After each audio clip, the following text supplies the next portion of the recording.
Assalamualaikum warahmatullahi wabarakatuh. Berjumpa kembali dengan saya, Anas Basarudin, di channel Ruhama E-Learning Center. Kali ini kita akan membahas pelajaran PPKN kelas 10 tentang materi kedudukan dan peran pemerintah pusat. Sebelum mempelajari materi kali ini, kita ingat-ingat kembali terlebih dahulu tentang materi sebelumnya, yaitu sistem pembagian kekuasaan di Indonesia.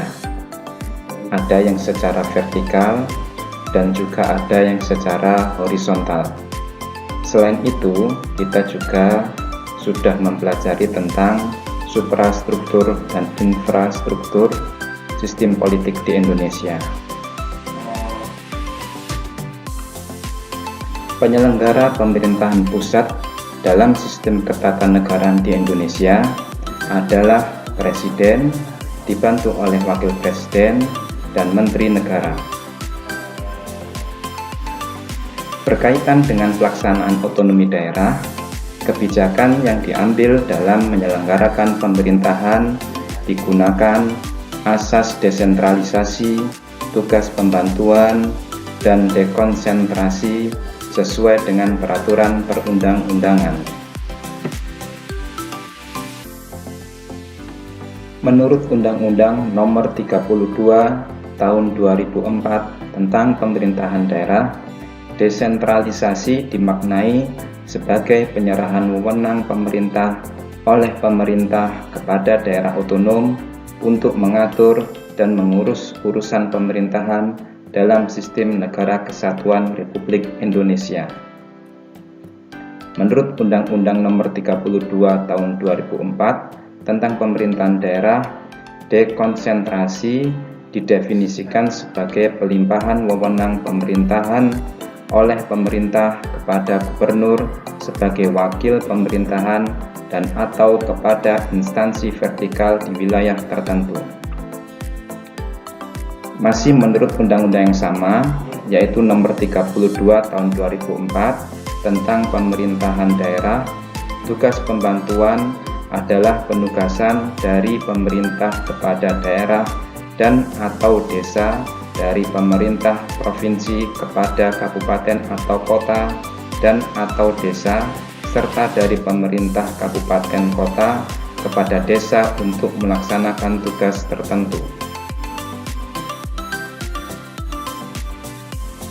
Dalam pelaksanaan otonomi daerah, pemerintah pusat memiliki 3 fungsi,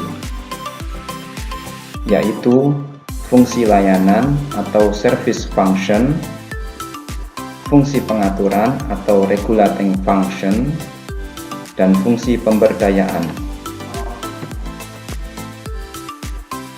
Fungsi layanan atau servicing function.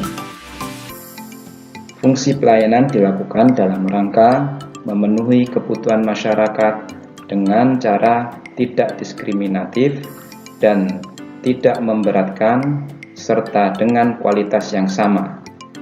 Dalam pelaksanaan fungsi ini, pemerintah tidak pilih kasih, melainkan semua orang memiliki hak sama, yaitu hak untuk dilayani, dihormati, diakui, diberi kesempatan atau kepercayaan, dan sebagainya.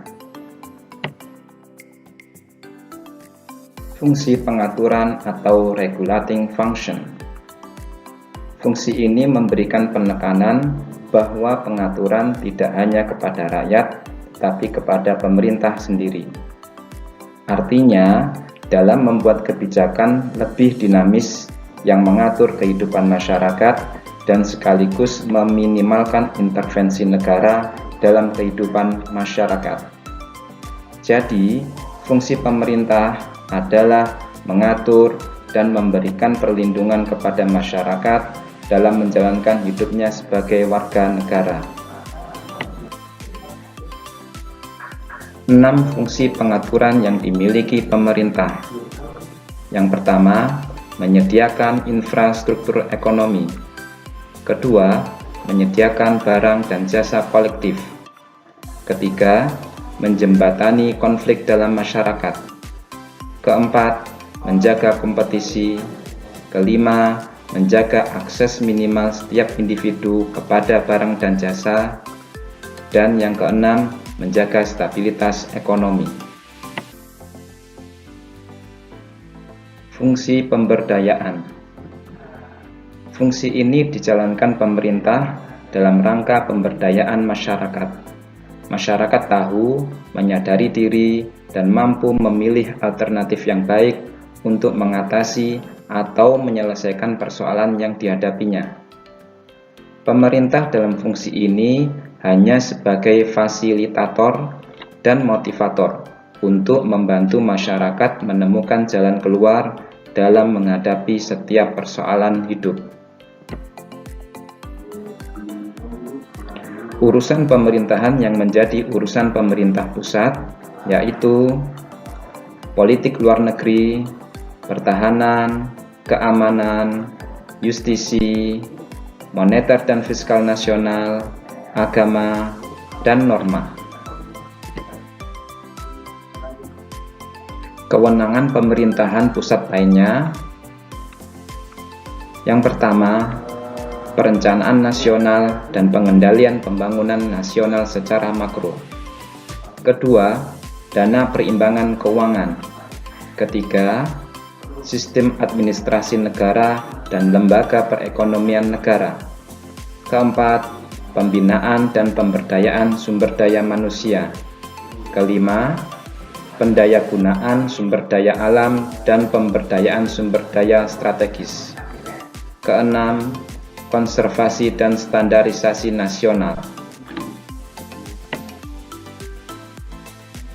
Tujuan umum diberikannya kewenangan kepada pemerintah pusat dalam pelaksanaan otonomi daerah. Yang pertama, meningkatkan kesejahteraan rakyat. Yang kedua, pemerataan dan keadilan. Ketiga, menciptakan demokratisasi. Keempat, menghormati serta menghargai berbagai kearifan atau nilai-nilai lokal dan nasional.